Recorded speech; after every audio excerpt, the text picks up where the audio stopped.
بسم اللہ الرحمن الرحیم۔ السلام علیکم ناظرین، آج آپ کے ساتھ ایک دلچسپ معلومات شیئر کر رہا ہوں حجر اسود کے بارے میں کہ آج سے کئی سو سال پہلے مکہ مکرمہ سے حجر اسود کو زبردستی لے گیا ہے، اور ان کو دوبارہ کون لے کے آیا اور کیسے لے کے آیا ہے، اور یہ کون تھا اور کون سے ملک کا بادشاہ تھا جو اس حجر اسود کو لے کے گیا ہے، اور اس کو کون واپس لے کے آیا۔ مجھے یقین ہے کہ آپ میں سے بہت سے کم لوگ ہوں گے کہ ان کو یہ معلومات نہیں ہوگی۔ آئیے میں بھی یہ ویڈیو دیکھتا ہوں، آپ بھی میرے ساتھ دیکھ لیں۔ 7 ذی الحجہ 317 ہجری کو بحرین کے حاکم ابو طاہر سلیمانی نے مکہ مکرمہ پر قبضہ کر لیا۔ خوف و ہراس کا یہ عالم تھا کہ اس سال حج بیت اللہ نہ ہو سکا، کوئی بھی شخص عرفات نہ جا سکا۔ انا للہ و انا الیہ راجعون۔ یہ اسلام میں پہلا ایسا موقع تھا کہ حج بیت اللہ نہ ہو سکا۔ اسی ابو طاہر نے حجر اسود کو بیت اللہ سے نکالا اور اپنے ساتھ بحرین لے گیا۔ پھر بنو عباس کے خلیفہ مقتدر نے ابو طاہر سے معاہدہ کر کے فیصلہ کیا اور 3000 دینار دیا، اور حجر اسود خانہ کعبہ کو واپس کیا گیا۔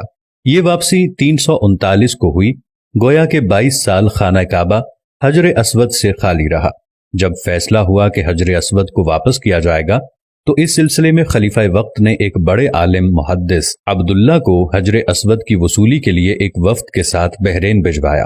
یہ واقعہ علامہ سیوطی کی روایت سے اس طرح نقل کیا گیا ہے کہ جب شیخ عبداللہ بحرین پہنچے تو بحرین کے حاکم نے ایک تقریب کا اہتمام کیا اور ان کو بتایا گیا کہ اس تقریب ہی میں حجر اسود کو ان کے حوالے کیا جائے گا۔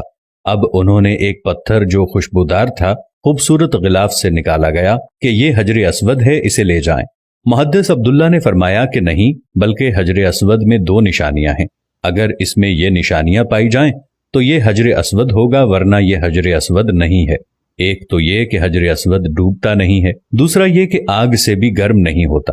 اس پتھر کو جب پانی میں ڈالا گیا تو ڈوب گیا، پھر آگ میں اسے ڈالا گیا تو سخت گرم ہو گیا، یہاں تک کہ پھٹ گیا۔ محدث عبداللہ نے فرمایا یہ ہمارا حجر اسود نہیں۔ پھر دوسرا پتھر لایا گیا، اس کے ساتھ بھی یہی عمل ہوا، اور وہ پانی میں ڈوب گیا اور آگ پر گرم ہو گیا۔ فرمایا کہ ہم اصل حجر اسود ہی لیں گے۔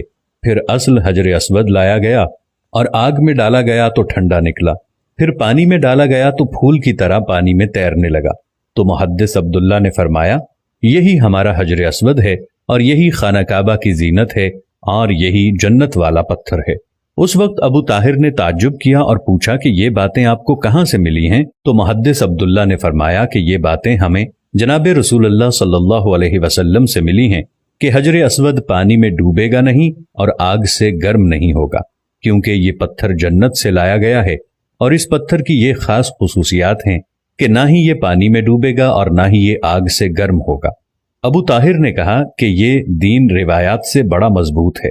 جب حجر اسود مسلمانوں کو مل گیا تو اسے ایک کمزور اونٹنی کے اوپر لادا گیا، جس نے تیز رفتاری کے ساتھ اسے خانہ کعبہ پہنچایا۔